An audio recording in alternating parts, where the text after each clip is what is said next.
तेव्हा मलाच माझा वाटेल फक्त हेवा. तेव्हा मलाच माझा वाटेल फक्त हेवा. घरदार टाकुनी मी जाईन दूर गावा. पाण्यात ओंजळीच्या यावा चुकून मीन. चमकून हो तसाच गाण्यात अर्थ जावा. हाय हॅलो नमस्कार, मी जयती. ABP माझामध्ये तुमचं स्वागत आहे. आज दिवस काहीतरी खास आहे. मुळात तर तू एकतर खूप सुंदर दिसतेस, त्याच्यासाठी तुझं विशेष कौतुक नेहमीप्रमाणे. म्हणजे तुझ्या साड्या, तुझी ज्वेलरी काय मला माहिती आहे, पण प्रेक्षकांना तूच सांग की काय निमित्त आहे.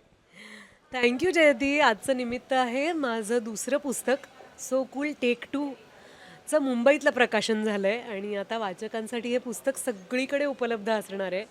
तर माझ्यासाठी खूप आनंदाचा दिवस आहे की हे पुस्तक जे मी फार मनापासून लिहिलेलं आहे ते आता वाचक पुन्हा एकदा म्हणजे काय म्हणतात संकलित स्वरूपात वाचू शकतील आणि तुमच्या प्रतिक्रियांची मी वाट बघतीये. नेमकं काय वाचायला मिळणार आहे? कारण की तू तर आम्हाला माहिती आहेस, लिहितेस सुंदर, बोलणं तर तुझं सुंदर आहेच, पण आता घाई गडबड आणि प्रत्येकाला व्यक्त व्हायचं असते, तर तू कशा स्वरूपात व्यक्त झाली आहेस? मी लोकसत्तामध्ये 2 वर्ष आधी आणि नंतर 3 वर्ष अशी 5 वर्ष विवा नावाच्या पुरवणीमध्ये लिहित होते. अतिथी संपादक होते मी आणि त्यात माझं सोकुल नावाचं आर्टिकल होतं. तर पहिल्या 2 वर्षांचं पुस्तक आलं, पण पुढच्या 3 वर्षांचं राहिलं होतं. तर बरेच लेख होते, जवळजवळ 175 वगैरे. त्यातले निवडक 80-85 लेख ह्या पुस्तकात आहेत. ह्यात काही प्रवास वर्णनं आहेत, काही व्यक्तिविशेष आहेत, किंवा काही आठवणी आहेत. अशा वेगवेगळ्या वळणांवर मी जाते आणि त्याला फार चांगल्या पद्धतीने आमच्या पुस्तकाचे संपादक आल्हाद गोडबोले यांनी एक स्वरूप दिलं आहे. त्यामुळे आपण असं छान रमू शकतो त्या पुस्तकामध्ये आणि कुठलाही लेख उघडून वाचू शकतो असं आहे. मुळात कसं असतं ना, आपण ज्या वेळेला म्हणजे अनुभवतो ते वेगळं आणि लिखाणातून मग आपल्याला वेगळं आपण गवसत जातो. ज्यावेळेला हे पुस्तकाचा जेव्हा प्रवास सुरू केला, मी लिहिण्याचा म्हणते, तर त्यावेळेला मग काय नेमकं म्हणजे वाटला बदल थोडासा? मला नेहमी असं वाटत आलं आहे, अगदी लहान होतं ना, कॉलेजमध्ये वगैरे असताना मी काम करायला सुरुवात केली, तेव्हा अनेकदा असं व्हायचं की एक सीन आपण करतोय पण आपल्याला काहीतरी वेगळंच वाटतंय. आणि लहान असल्यामुळे मला असं वाटायचं की अरे गणेशोत्सव आहे, मला घरी जायचं आहे आणि मी कुठे इथे राजस्थानमध्ये शूट करते. अशा वेळेला तेव्हा मोबाईल फोन्स नव्हते, STD महाग होते, तर मी लिहायचे आणि मला बरं वाटायचं. किंवा काहीतरी खूप उत्कट आनंदाचं आपल्याला काहीतरी वाटतं आणि ते सांगायला बरोबर कुणी नसतं, तेव्हा मी लिहायचे. तर कधी ती कविता असायची, कधी तो एक छोटासा लेख असायचा किंवा 2 परिच्छेद असायचे. तर असं करता करता कळायला लागलं की मला शब्दांमध्ये पण व्यक्त व्हायला आवडतं. मला फार कौतुक वाटतं जेव्हा एखाद्या नाटकात मी काम करते किंवा सिनेमात काम करते, त्यातले संवाद वाचतानाही मला कौतुक वाटतं की कसा विचार करून लिहितात लेखक. तितकं कदाचित स्ट्रक्चर्ड नाही आहे माझं मन, पण मला माझ्या माझ्या शैलीमध्ये ते सांगायला आवडतं जे मी अनुभवलं आहे. तर ती जाणीव फार छान आहे आणि वाचक इतक्या प्रमाणात आहेत हे मला माहिती नव्हतं. म्हणजे लोकसत्तासाठी मी लिहायला सुरुवात केली तेव्हा आम्ही मला वाटतं सो कूल ॲट काहीतरी काहीतरी असं एक मेल उघडली होती. ती ओव्हरफ्लो म्हणजे काही सांगू शकत नाही. 5,000-1,000 मेल जेव्हा आल्या सुरुवातीलाच, तेव्हा आम्ही थांबलोच. तेव्हा मी सांगूनच टाकलं सगळ्यांना की मी लिहितच राहीन फक्त माझ्या लेखांमधनं, कारण उत्तरं देणं शक्य नाही आहे सगळ्यांना. तुला सगळ्यात आवडलेली प्रतिक्रिया कोणती आहे यशामध्ये? कारण की वाचक लिहितात ना, ते अगदी मनापासून लिहितात. ते असं सोशल मीडिया वगैरे असं नसतं की अरे हां छान हां किंवा असं. वाचकांचं अगदी ते मनापासून लिहिणं असतं, म्हणून मी तुला खास प्रश्न विचारला.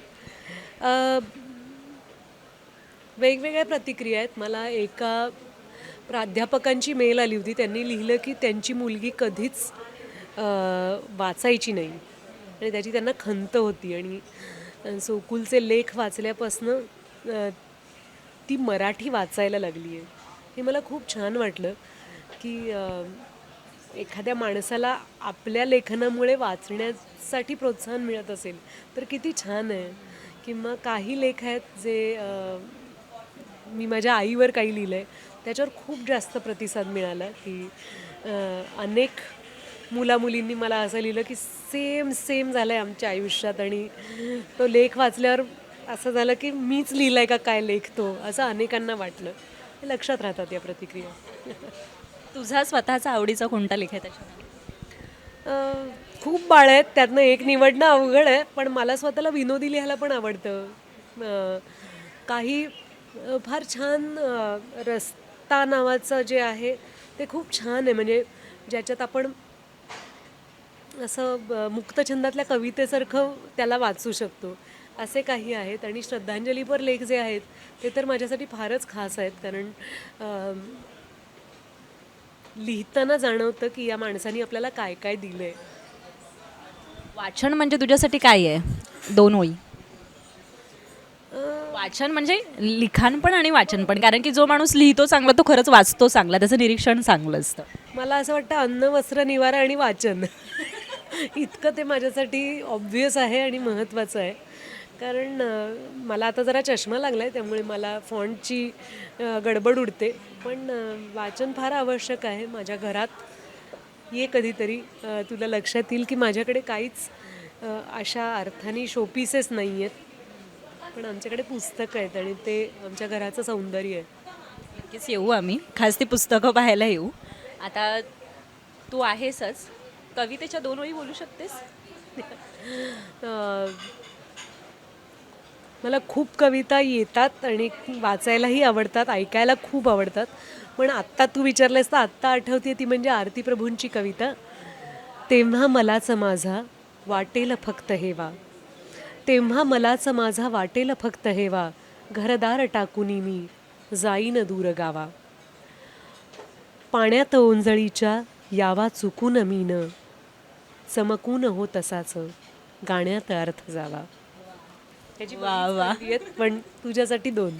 Thank you so much. थँक्यू. तुला खूप खूप शुभेच्छा. जसं पहिलं एडिशन आवडलं तसं दुसरंही आवडेल, यात काही शंका नाहीच आहे. आणि हे काही मला म्हणायची गरज नाही, ते तर तुझं प्रेम आहेच प्रेक्षकांचं, वाचकांचं तुझ्यावरती.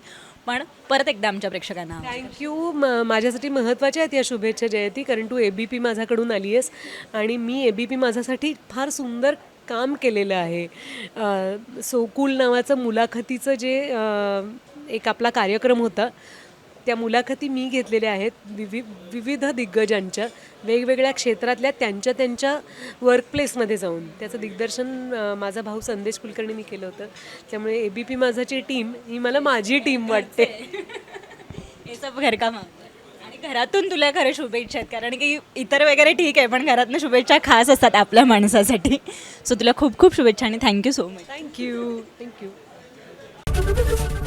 ABP माझा, उघडा डोळे बघा नीट.